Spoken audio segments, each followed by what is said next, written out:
Hi, everybody. It's another experiment. What I've seen is that a lot of you all who randomly scroll through or you follow me or you watch my videos, you all like when I post from the bed, which is wild.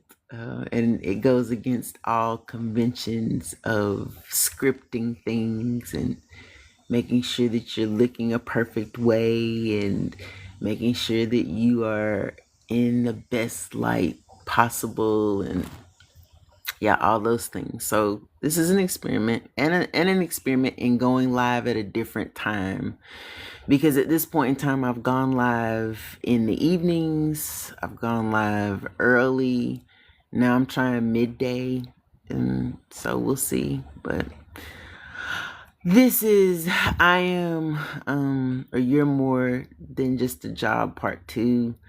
I am kind of going through a series of this because I want people to understand that you are more than just the job that you work. And as I was saying before in my part 1, you can go to my YouTube channel and find part 1. You know, some of us are blessed we're fortunate to not have to have a job for whatever reason. Maybe you're retired, maybe you are on furlough, or maybe you are just over a job. You're in between phases in your life, been there, done that. And so I just want you to stay encouraged, because a lot of people tie identity and meaning and purpose to the actual job that they have, when it's not that you are your job. No, you are your purpose. You are the purpose that God created you to complete in this lifetime. Your destiny is attached to the purpose that you fulfill or don't fulfill. And so if you only stick to thinking that you are just what you do, it limits you. And so I'm here to encourage you and empower you and let you know that you're more than whatever you do. If you show up someplace at the same time and you do the same thing every day, okay, cool. Kudos to you for that. I'm not minimizing that at all. What I want you to do is grasp the gravity and enormity of the fact that you're more than whatever you show up to every single day.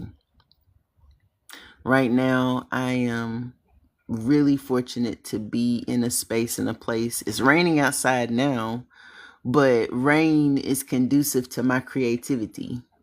And so I'm like, okay, I'm grateful to be able to have the freedom to be able to enjoy the rain outside. It's kind of slowing down now. But if I were tied to thinking that I'm just a job, I might not be able to experience this moment in my life. And that's the same with you all. Think outside of the box. Realize that you are not your job title. You are not your job description. You are not what your employers tell you who you are. You are not the minimized version that you have allowed yourself to become.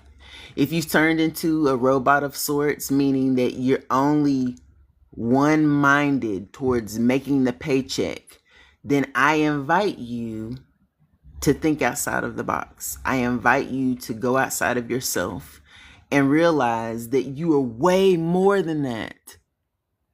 This has turned into a bit of a rant. I don't mean it to be a rant. I really, like I said, I'm literally lying here in the bed. So you can see I'm not lying. I was literally like this, literally looking out. You can kind of see it's gray. But I was literally like, hey, I'm here. Let me talk to some people. Let me talk to some people and let me see who's on the Ik Ak Rick Rock, who's actually in the space and who gravitates to this space. And so in me being in my bed, reaching out, I just wanted to encourage you all that you're more than just a job. So, who I am, I'm an educator by trade, but I'm also an empowerment coach, meaning that I thrive on encouraging others. That's part of my purpose in my existence, is I fulfill the God-given gifts and dreams within me by encouraging others to fulfill the God-given gifts and talents and specialties within everybody else. I've been really blessed to I have my one of my good sister friends. She is she's a bunch of different things, but she at one point in her career, she was a talent recruiter. And I always thought that that was kind of a cool job title for me, having a rant about jobs. I always thought that was a cool job title. And I was like, that's kind of cool, because that's kind of who I am. Like, I'm a talent recruiter. I see talent and gifts in others. And I'm like, you good at A, B, C, D, E, F, G, right? A lot of times people are like, am I? And I'd be like, yeah, you are. You need to run with it. Or I point out these gifts and talents in others, and people are like, I don't think so. And I'm like, oh, okay. And then years later, the same people come back and they're like, oh, wow, I should have listened to you, because I went through all of these life transitions to get back to what you said I should have been pursuing in the first place. And I'm kind of like, it's kind of how God uses me. So yeah, talent recruiter. I'm a talent recruiter as well, but for light. I'm a talent recruiter for goodness and for goodness sake. For me, I believe in the divine. I believe in source, the most high, God. I believe in spirits, my spirit team, ancestors. I just saw a post talking about how people automatically identify if you say you believe in spirits and spirituality, that you're a witch. I believe in the unknown. I believe that there are powers outside of us that work toward light, and there are powers outside of us that work towards darkness. And so with me, I work towards light. I work towards light, and I encourage others to work towards light too. And that means seeing the light and the goodness in others and empowering them so that they can then channel that strength, that power, that goodness into what they were called into this earth realm to complete. That's the thing. That's what people miss, is that your strength is your superpower to fight for good. Use your powers for good. And if your job enables you to use your powers for good, then yay, rock on. Rock on, keep that job if that's what you so choose. But if that's not what you choose, there's always something different, because you're more than just that.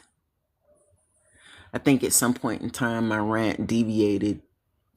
I don't want to minimize the fact that a lot of people, you work for a paycheck. I'm grateful and fortunate that at this point in my retirement, I'm not necessarily focused on making money.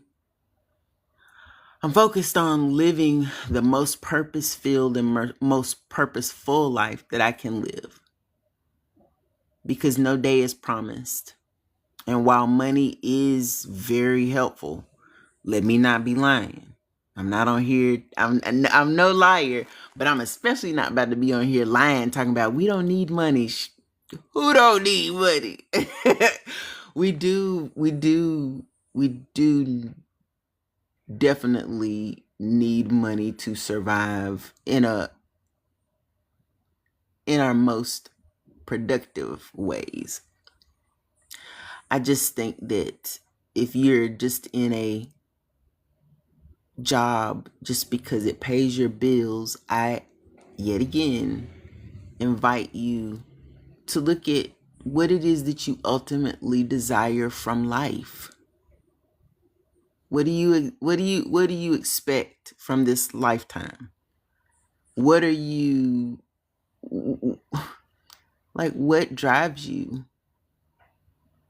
As I said, I believe in the divine. I believe in God. So in my walk, I know that a divine power woke me up. That same divine power, the Most High, instilled in me that I am here to make the world a better place. So every day in and day out, I wake up and I'm inspired to make the world a better place, however that looks. So either I'm empowering people or I'm using my many gifts and skills. And if you don't feel like you have a gift, I disagree. I think all of us have gifts. I think we downplay a lot of the gifts that we have, but I use my gifts and my skills and my talents to make the world a better place. And that's my purpose, just like it's your purpose too. So you're more than just a job. My first post, I went through and actually talked about the different jobs that I've had. And I got to about my first I got through college. Yeah, I got through college. So at the end of college, I was kind of retail, and then graduated from college. I graduated with an undergrad in political science because it sounded good that I thought I was going to go to law school. That was what sounded good, but along the way I decided that was not what I wanted to do. That was not what I was called to do. And so I decided I'm going to get an entry-level job. Back in 2001, that was the thing, is that everybody was going to graduate and we're going to get these entry-level jobs. Well, I was like, nah, I've been going hardcore, running hard, being a full-time student since I was 2 years old. So I'm going to take a break. And then I'll get an entry-level job. And so I graduated in May of 2001 with a political science pre-law degree with a minor in English literature. And I took the summer off, and lo and behold, 9/11 hit. Those of you who are old enough to remember that actual moment in time, if you were alive and you were around during 9/11, you know that the world stopped, especially the world in the United States. Everything stopped. It halted. It ceased. And I couldn't pay anybody for a job. Not no entry level, not no level. I couldn't pay for a job. And so that kind of steered me towards temp work. So my first jobs out of school were, I was a temp. I temped for a mortgage company. I sat and when people called for mortgage rates, I gave them the daily mortgage rates. And I was like, this is so boring. And my mama, thank you. My mama was like, girl, don't you never complain about getting paid to do nothing. I was like, you're right. You're right. So I temped for that. I temped for a credit union in their mortgage department. And that eventually led to my first job. I ended up becoming part of their call center. And so I was an e-teller, which meant that I did transactions over the phone, and I did various transactions. So I might have moved money. I might have done withdrawals or transfers or different things. And then I might have helped people with mortgage questions or transferred them to the different departments in the credit union. And so I did that until I was just like, well, I need something a little more reliable than this.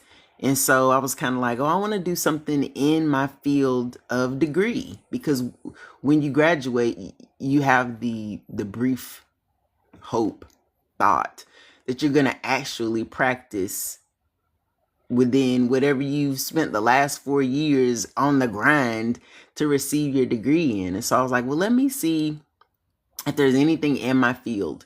And so there was an opening for a child support caseworker. Well, it was with a privatized company. Yeah, those of you who know about these privatized companies, the local government had sourced it out to this privatized company. And yeah, you guessed it. The bottom line was how much money I could generate in being a child support caseworker. Casework is very difficult, friends.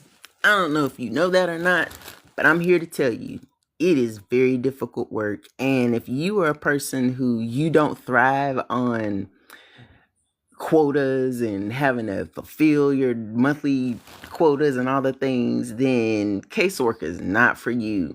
And that was my first real taste of seeing that was not the life for me. Casework was not the life for me. Confirmation. Casework was not the life for me. And yeah, in that privatization, it was sad because I first started out in enforcement of child support, which meant that I had to file contempt against non-custodial parents. A lot of people think that you have men versus women. It's not. There are men who are custodial parents and there are women who are non-custodials. There are women who are custodial parents and of course, men who are non-custodials, which that's the traditional. But in this instance, I had to deal with everybody, and you file contempts against people. And the hard reality was you were just trying to get money. So you were going after whoever you could get in order to get the money.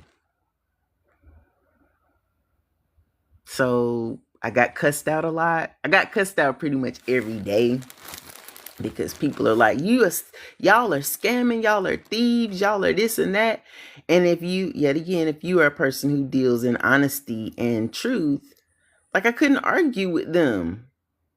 After I saw that a lot of the arrearages were miscalculated, which I say to this day, if you owe child support, you need to be about your business and go check on your arrearages and make sure that they are accurate.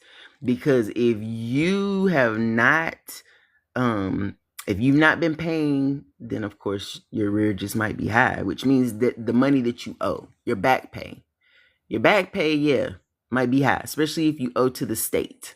Yes, that's gonna be true. But if you've been paying something and you've been paying consistently and your arrearages are crazy, they're asinine, you need to get them double checked, because I promise you there are too many clients and not enough diligent workers who have the capacity to stay on top of all of their caseloads. Ask me how I know. But anyway, I was like, I don't agree with this. It doesn't sit right in my spirit. But I said, I'm going to give it another try because I need a job.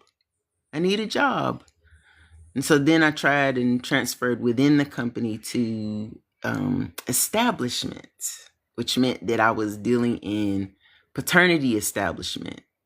I was like, Maury, you are not the father, or you are the father. And that was tough too, because you had a lot of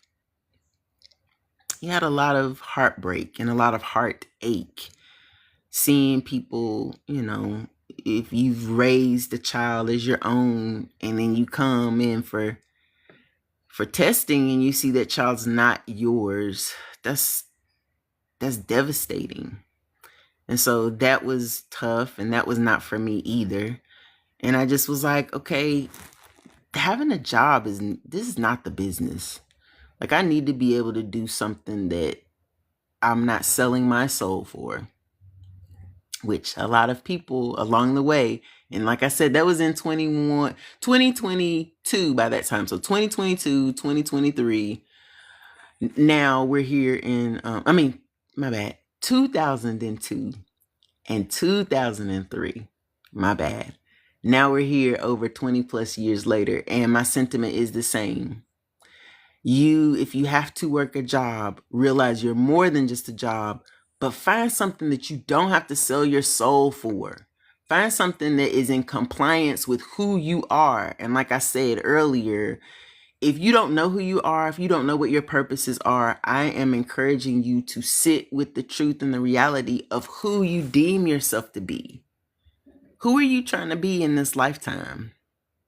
Who are you trying to be? And those of you who align with Christianity, or you align with a faith, who has your God told you you are? What promises do you believe? Like I said, I believe in God. I believe in the Most High. I align with Christianity because that's the most comforting for me. And I believe that Jesus truly represents unconditional love. And I deal off in unconditional love. But that doesn't mean that I don't value other faiths, that I don't value other spiritual walks. I do. And so whatever your faith walk is, whatever your spirituality is, understand that there is a bigger, larger purpose for you. And so in your having a job, don't sell your soul for it. And so that was what child support casework, that's what it reminded, or that's what it taught me earlier on in 2002 and 2003, is don't sell my soul for a paycheck. So I was in that job until my father died unexpectedly, and I was living in a different city. I was living in, so my home state is Tennessee, and I was living in Nashville. I'm from Knoxville, but I had gone to school in Chattanooga. And my father, he died unexpectedly.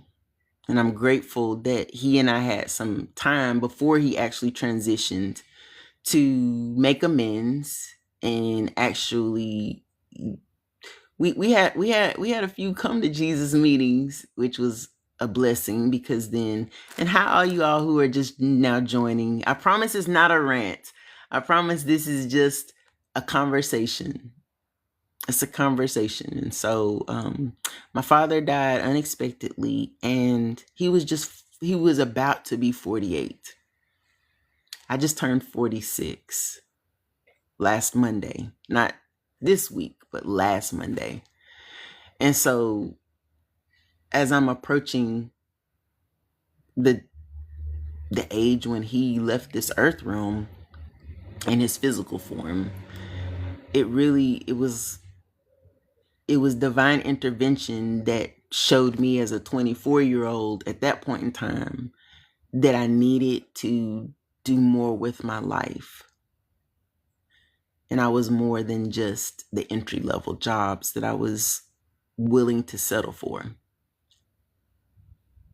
So my second mom, she had already tried to steer me in a path of trying to decide what it was that I wanted. And she did it when I was in undergrad, and it helped a little bit, but really and truly, like the second time when we talked about it, it did help me in a larger capacity. And she was like, look, I asked you before, I'm asking you again, what is it that you like? Like, what is it that you like to do in general? And I didn't have the nerve to tell her, hell, I like to be free. I like to be vacationing. I like to not be doing shit. excuse my language for those who just came through. I like to just chill. I like to just be doing me because I'm a creative at heart.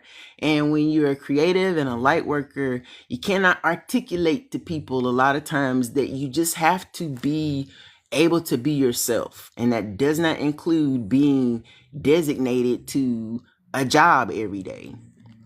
So I was like, okay, so I want to be able to have off time and not be penalized for it. And she was like, huh, you've been running from it, but why don't you think about education?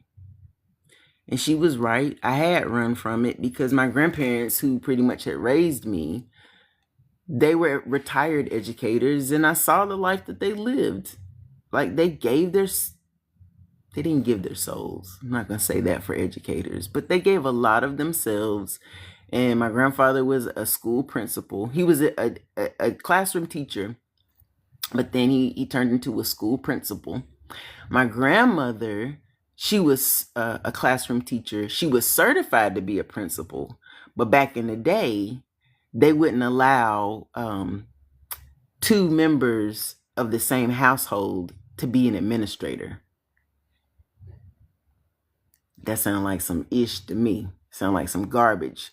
Well, my grandmother was, of course, the one who she did sacrifice her aspirations of being a school administrator, and she just was a reading specialist.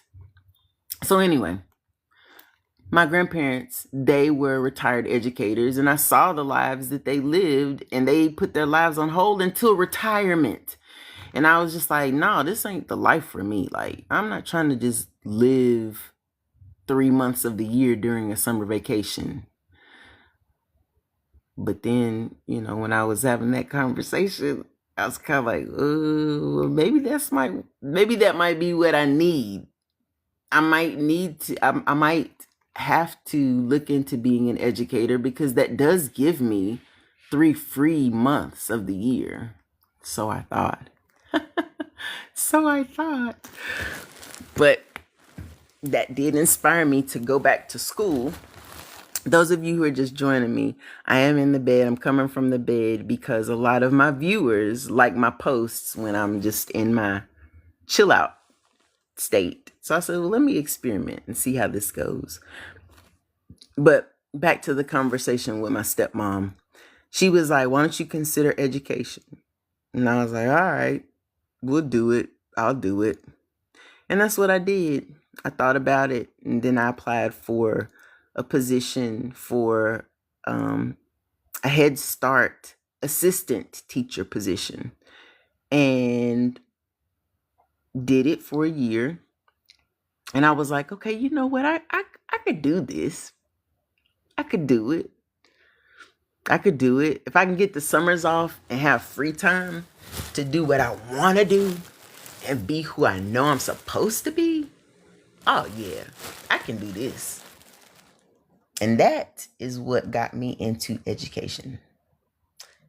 And that was in 2004.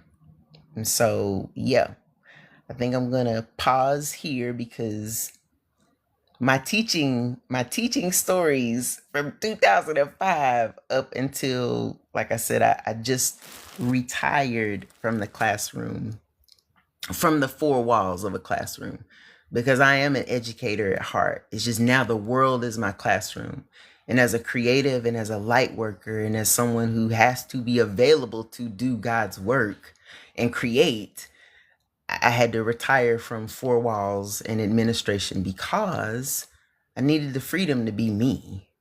And so, yeah, I'm going to press pause. I'm going to actually stop story time right here. And so the next live or the next continuation of You Are More Than Just a Job, I'll start from my Head Start experience and deciding to go to graduate school for it. And I'll talk about how all of the doors to funding that, they just all opened for me, which showed me that that was part of my destiny. And being an educator was part of my journey. And so everything became easy in getting to that part of my self-actualization. So this conversation, it deviated a little bit from you are more than just a job, but really and truly it's still the same energy.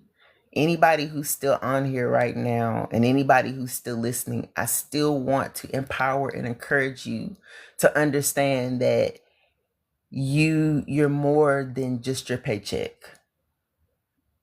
And if you are miserable, confirmation. If you are miserable in a day in and day out situation, life is too short to be stuck in that. And you can always, you're the driver of your life. So you can always redirect. And if you're like, fool, you crazy. Ain't nobody giving up no jobs right about now. I hear you. I hear you. I just encourage you to think more of yourself.